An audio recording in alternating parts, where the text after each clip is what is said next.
అందరికీ నమస్కారం. నేను మీ మేడ్చెట్టి శివరాం, జిల్లా జాయింట్ సెక్రటరీ, ఉమ్మడి తూర్పుగోదావరి. ఈరోజు ఒక ఆనందకరమైన విషయం ఏంటంటే, మా ఎమ్మెల్యే గారైన బత్తుల బలరామకృష్ణ గారు ఆఫీస్ నుంచి ఫోన్ వచ్చింది.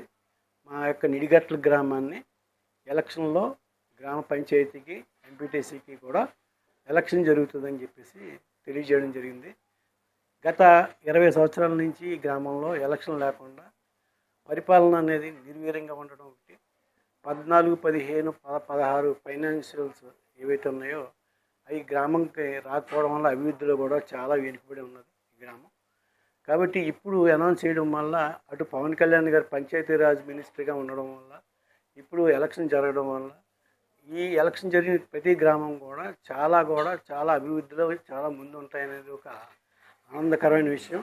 అలాగే మా బత్తుల బలరామకృష్ణ గారు రాజనగరం నియోజకవర్గానికి ప్రతి గ్రామం కూడా సస్యశ్యామలంగా ఉండాలి, రోడ్లు డ్రైనేజీలు అన్నీ కూడా ఆర్థికంగా గ్రామాలన్నీ బలపడాలని పవన్ కళ్యాణ్ గారి ఆశయాలతో ఈయన కూడా పనిచేస్తున్నారు. కాబట్టి ఈరోజు నిడిగట్ల గ్రామం నుంచి నా సతీమణి అయిన పద్మసుశీలని ప్రెసిడెంట్గా నిలబెట్టాలని ఒక ఆలోచన ఉంది. ఎందుకంటే ఆడవాళ్ళలో అంత ఉత్సాహంగా ప్రజలకు సేవ చేయాలన్న దృక్పథం ఆవిడలో ఉండడం, అలాగే ఈ గ్రామ ప్రజలు కూడా ఆవిడని చాలా మెచ్చుకుని, అలాగే మా ఎమ్మెల్యే గారు సతీమణి గారు వాళ్ళందరూ కూడా వీడి యొక్క పనితీరుని అభినందించారు.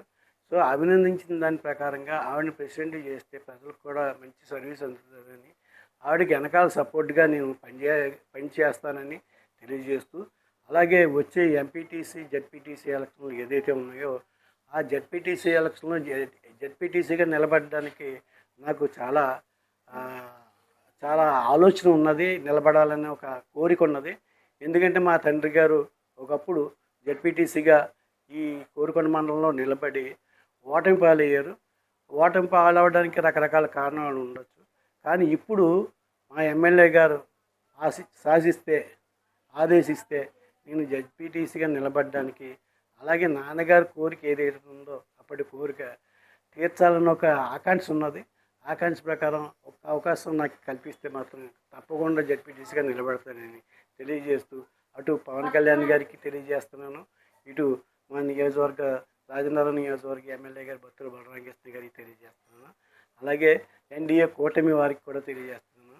కాబట్టి నా కోరికను మన్నించి మీరందరూ కూడా నాకు అవకాశం ఇవ్వాలని మరీ మిమ్మల్ని కోరుకుంటున్నాను.